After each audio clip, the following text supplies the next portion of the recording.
this video is going to be looking at the Herodotus sources on the Battle of Plataea, so you need to find this section within your source book. So these sources are going to be looking at sort of the build up to the battle, and then the aftermath as well. We're going to start with Herodotus' histories. So remember Alexander we met previously. He was a man from Macedonia, and he'd been sort of going back and forth between the Persians and the Athenians about trying to get the Athenians to surrender. So he goes back to the Persians saying, the Athenians basically aren't going to play ball, they're not going to surrender, they're not going to give up. So as a result, we've got Mardonius, who's still around, sets forth from Thessaly and led his army with all zeal against Athens. So Mardonius is out for blood, he's going to go out and attack the city. Even though remember that Athens had already been burnt by Xerxes, but Xerxes had left after the issues at Salamis. So he took all the people with him, countries who came along the way, so these would probably be Medized Greeks, and those in Thessaly sort of didn't really care what was going on, and they basically allowed Mardonius to go into Greece. In fact, I will highlight that while we are here. There's that bit there, and that bit there. So I'm just rereading what I've written. So you have the sort of divisions within the Greek states, as we already know because obviously some Greek states had Medides and some had not, or many had not. But it does show that the Greeks who had Medides were helping the Persians, also they're helping them way into Greece. So then on the course of the march, the army came into Boeotia, and then we have the Thebans attempted to stay Mardonius, advising him he could find no country better fitted than theirs for encampment. So the Thebans had technically Medized, but obviously there is some loyalty towards their Greek fellow countrymen, and they're trying to slow down Mardonius for whatever reason. And they said, our area is really nice, so please just stay here for a bit. And should not go further, but rather halt here and subdue all Hellas without fighting. So they're going to suggest it doesn't need to be a battle, there's going to be other ways around it. So they say as long as the Greeks who were previously in accord remain so, just talking about the Hellenic League, it would be difficult for even the whole world to overcome them by force of arms. So he's saying you can't win in an outright battle, you're going to have to take a different method. So he says, but if you do as we advise, you will, without trouble, be the master of all their battle plans. Send money to the men who have power in the cities, and thereby you will divide Hellas against itself. So essentially saying, use bribery in order to get the different commanders fighting amongst themselves within the Hellenic League. And after that, all your partisans that aid you, you'll easily subdue those who are your adversaries. So, in other words, try and pay people to Medize, and hopefully you won't have to go for an all-out battle. But Mardonius decides not to follow this, and he desires to take Athens once again. So he wants to go and attack the city, partly out of mere perversity, as in it's just what he wanted to do, and partly because he intended to signify that to the king at Sardis, I think Xerxes, by a line of beacons across the islands that he held Athens. So maybe there's an element here of Mardonius seeking glory and wanting to gain some kind of reputation in the eyes of Xerxes. So when he came into Attica, remember Attica is the surrounding lands of Athens. However, he found the city as unpopulated as before. Unsurprising really, because Xerxes had burnt it to the ground, so why would people live there? But it's fine. So he's a bit surprised that no one's gone home. And he learns that the majority of them are still shipboard at Salamis, so they've not returned to the city. So he takes the city again, but none of its men, because none of the men are there. And this is about 10 months after the original taking of Athens by Xerxes. So now this was how the Athenians had crossed over to Salamis. As long as they expected the Peloponnesian army would come to the raid, they remained in Attica. So they're basically holding out for the Spartan and their allies, who are all part of the Hellenic League, but the Spartans and their surrounding lands, to come and help them. But as is typical with the Spartans in particular, they're always a little bit slow to do anything, and they're quite reluctant to act. So the Peloponnesians, that would be the Spartans and their surrounding lands, took longer to act. So they're not exactly coming to Athenian aid particularly quickly. And the invader, the Persians, was said to be in Boeotia, which we know they are because they're up here, and then conveyed all their goods out of harm's way and themselves crossed over to Salamis. So this is why Athens hasn't gone back, because basically the Spartans haven't come to help them. So they sent envoys to Sparta, who were to basically tell off the Spartans, the envoys were going to tell the Spartans, like, you've been terrible because you've allowed the Persians to invade Attica and they've not helped, and they need to do something about it because this is absolutely awful. and they've kind of said, look, you Spartans had made promises, so that could be a reference to the Hellenic League, and you promised that if we helped, we would obviously stay on side, and if we don't sort of help, if we don't get help from Sparta, then we're going to have to find some other means of salvation for themselves. So you could suggest, maybe, they're implying that they might Medize if the Spartans don't come and help them. The reality is, I doubt that Athens was ever going to Medize, but they're using this as a bit of a carrot or a stick, depending how you look at it, to bring the Spartans out of the city and come and help us. Now, part of the reason why there's a delay is because there's another festival. So the similar issue that's at Marathon, the Spartans are celebrating a different festival. So they obviously can't leave the city straight away. And they're also building a defence wall on the isthmus again. So the Athenian envoys arrive in Sparta, bringing with them envoys from Megara and Plataea, so these are other Greek states, and they come before the ephors, who are basically like the councilmen, sort of just below the king in the sort of Spartan society. And so the Athenians sent us a message: the king of the Medes, so that's king of Persia, is ready to give us back our country and to make us his confederates equal in right and standing. So they're sort of saying, Persia has offered us our lands back, and we will be equal to them. So yes, we're being offered to Medize even after all that has happened. And in all honour and honesty, and to give us whatever land we ourselves may choose besides our own. So this is the offer from the Persians. And obviously they've kind of suggested up here that they might take it. However, but we, since we do not want to sin against Zeus and the god of Hellas, think it shameful to betray Hellas, have not consented. So despite this amazing offer, we're not going to do it, because we have done, despite the fact that Greeks are dealing with us wrongfully and betraying us, and no one's coming to help Athens. We know that it's more to our advantage to make terms with the Persians than to wage war on him. So saying, there's all these things against us sort of sticking with the Greeks. We'll get our lands back, we'll get equal pay or whatever, and no one's helping us, and we know it's better to sort of make peace than to fight him, yet we will not make terms with him on our own free will, so we'll be forced into this decision. And basically they're suggesting we'll be forced into it because no one's coming to help them. So they're kind of blackmailing the Spartans a little bit here. Come and help us, or we will be forced to make a different decision. For our part, we act honestly by the Greeks, but what of you? Who once were in great dread lest we should make terms with the Persian, I think that means the king. Now that you have a clear idea of our sentiments and are ready and are sure that we will never betray Hellas, and now that the wall which you are building for the isthmus is nearly finished, you take no account of the Athenians, but have deserted us. So they're really laying into the Spartans, you have betrayed us, you're not helping us. And again, it's this implication, we may have to do something that we said we'd never do because we're running out of options. Despite all your promises that you would withstand the Persian king in Boeotia, and have permitted the barbarian to march into Attica. So because you've not acted, Athens has been taken. Maybe a little bit harsh, but maybe they have a point. For the present then, the Athenians are angry with you, I'm not surprised, since you've acted in a manner unworthy of you. So you're not even acting like proper Spartans. So they're really laying into them here. Now they ask you to send with us an army of all speed, so that we may await the foreigners' onset in Attica. Since we have lost Boeotia in our own territory, the most suitable place for battle is the, I don't know how to say that, plain. So they're saying, we're happy to go into another battle, but you need to help us.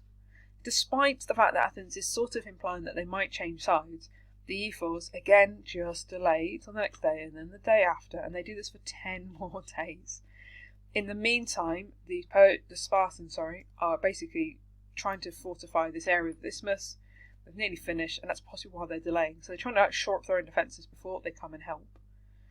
However, the divisions start to continue. You notice here I've not highlighted a huge amount because it's a bit of a weird story. So we have the Spartans, Persians, were... Sorry, go away, there we go. We have this guy here is from Thebes, who Thebes has Medized with the Persians. Invites Mardonius in to be at a banquet, and it's like a really, really weird anecdote about them being at this banquet, and there's loads of people there, and it's like sort of every other person is a Persian or a Theban, so they're all mixed. And he sort of says, I'm trying to read it through again because it didn't make much sense the first time. it's all saying, if you're not careful, all the Persians are going to die, which makes this guy, where is he? I think Mardonius quite unhappy, and they need to act. And that's kind of the gist of it. It's a bit of a weird anecdote. It doesn't really seem to have much of a point. So we're going to skim across that. So then the story moves on. So Mardonius is making his encampment in Boeotia. All the Greeks of that region who sided with the Persians furnished fighting men. They joined with him in his attack upon Athens. So you've got Mardonius and the Medized Greeks, and you've got Athens on the other side.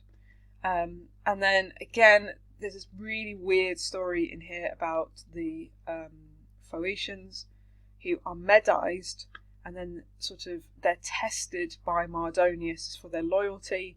He sends kind of like the Persian cavalry at them and makes them really panic, but they sort of hold their own, and Mardonius is like, oh, you're really loyal and really brave, we really like you, and you're going to be amazing at the fight. Take from that what you want. Which is this bit here. So the Phocians oppose them, they hold stands, and Mardonius is really pleased with them. Okay, whatever. Then we move swiftly on. Then there's another delay of sort of discussions. There's 2 more days, neither side desiring to begin the battle. So that's the Persians and the Athenians. And what we do have is Mardonius' cavalry keeps pressing and troubling the Greeks, so they're sort of sending out waves of attacks, kind of causing a few little problems. And the Thebans are particularly keen on doing this and love attacking the Athenians. So it's quite a slow build up to this battle, and finally we're at the actual battle. Okay, so we've got the Hellenic League on one side, so you've got the men of Plataea leap out before the rest and charge the barbarians. Pausanias, this guy here, is the Spartan commander, and then the Spartans have finally arrived at the battle. I should point out, we don't get the bit when they turn up. There's loads of discussions, and then they're there. So now the Spartans also charge the Persians, and the Persians meet them throwing away their bows because they realise they can't sort of fire them with arrows because it's not going to work. And then they're sort of they're fighting kind of face to face.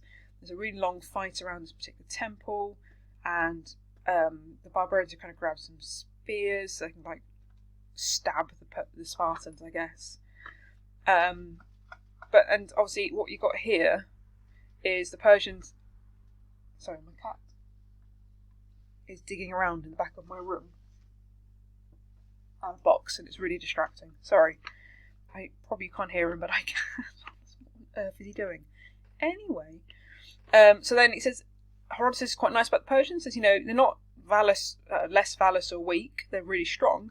But what we have is a key weakness of the Persians, which is they have no armour, and they have unskilled and no match for their adversaries in craft. In other words, they're meeting these Greek hoplites who have been trained for this one job, and the Persian forces have no armour, they've got wicker shields, and they're just no match for the Spartans in particular, who remember been training pretty much, well, not pretty much, from childhood.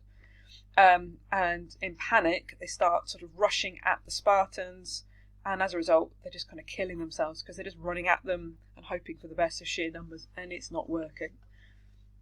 So this is a really good example of why the Persians lost the Persian War, because their armour is not good and the tactics aren't working against sort of Greek hoplites. Mardonius is at the battle and he's riding a white horse. A lovely detail for you there.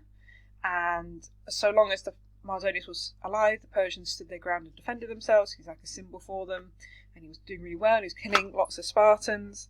And then Mardonius is killed, and some of his key soldiers around him as well. And as a result, the rest then yield and give ground before the Spartans. And again, Herodotus is making this particular point that what harmed them the most was the fact that they had no armour over their clothes, and as he says, fought as it were naked against men fully armed. So again, it's the fact that they are massively under armoured and prepared against the Spartans in particular, as well as the Athenians and the other Greeks who are there. So on that day, the Spartans gained from Mardonius their full measure of vengeance for the slaying of Leonidas. So the Spartans get revenge, and it talks about how Pausanias, the Spartan commander, is really good, and it talks about his ancestors here. Sorry, my cat is trying to jump on my lap. It's really off-putting. Slightly ticklish. Sorry, hang on. Off. Sorry. I could just pause the video, but then I won't remember what I said. So I just got a cat clawing my arm instead, and it's very off-putting. Oh, where's my mouse gone? There it is. Sorry. Fascinating insight again into my life here. Anyway, so at Bronze Barbarians, they sort of suggest that the best of them were the infantry and the cavalry. And on the Greek side, the Tegeans and the Athenians conduct themselves really, really well. But actually, it's the Spartans who are the best. You'd hope so, because they've been training it for their whole lives. And it's the Spartans who fought with the strongest part of the army and overcame it. So they were They were the best fighters. They beat the strongest part of the Persian army. Therefore, they get all the glory. And then it kind of gives you a story of why this particular commander was really good. Something because he'd survived Thermopylae and wanted sort of to make his name better, which is what this is all about. We don't need to particularly worry about it. A source that also is linked to this, but I haven't put on the front of the cover of this video, is something called the Serpent Column. So there is a replica that still stands in Asia Minor area, so kind of in Turkey. And there's a bit of description here. You can't quote this, but you can sort of reference what it's saying. So there was 3 snakes, and they're all kind of intertwined with each other. In the lesson we talk about this, I'll show you the picture of it. And they, on the bodies of the snakes, are the names of all the Greek states that fought at Plataea. And it gives you a nice little quote, it's a bit of a poem. The great gift of the saviours of far-flung Hellas upraised here, having delivered the states from lonesome slavery bonds. So they're celebrating the Battle of Plataea. So on the Serpent Column, the order of the city-states was in the order of importance in the battle. So the Sparta is at the top, because obviously they were the lead command and they were deemed to have been the best fighters. Then it goes like Athena wasn't there? The Athenians, and then Corinth, and then so on and so forth through the different Greek states. So this source is linked to it. You can't really quote it, but you can describe the Serpent Column, which is quite handy. So be aware that all these battles that are occurring in these few videos all kind of happen one after the other really quickly. So you have Thermopylae, then the burning of Athens, then you have Artemisia, then you have Salamis, then you have Plataea, and then the next one comes on straight away is this battle called Mycale, which is in the next video. So all these battles happen really, really quickly. So it's quite easy to get the details of them a little bit confused. So as you're sort of making notes on these from the videos, I would recommend in your source book writing on who was like the most important fighter at each of them, just so it becomes a little bit clearer. So for example, Salamis is obviously, although the Spartans have the command, it is basically the Athenians under Themistocles that were most important.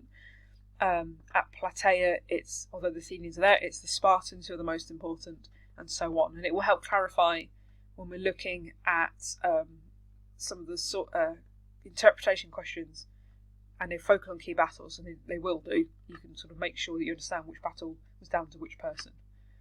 Somewhere in there was some really useful advice. Hopefully it made sense, and that is the end of the sources on Plataea.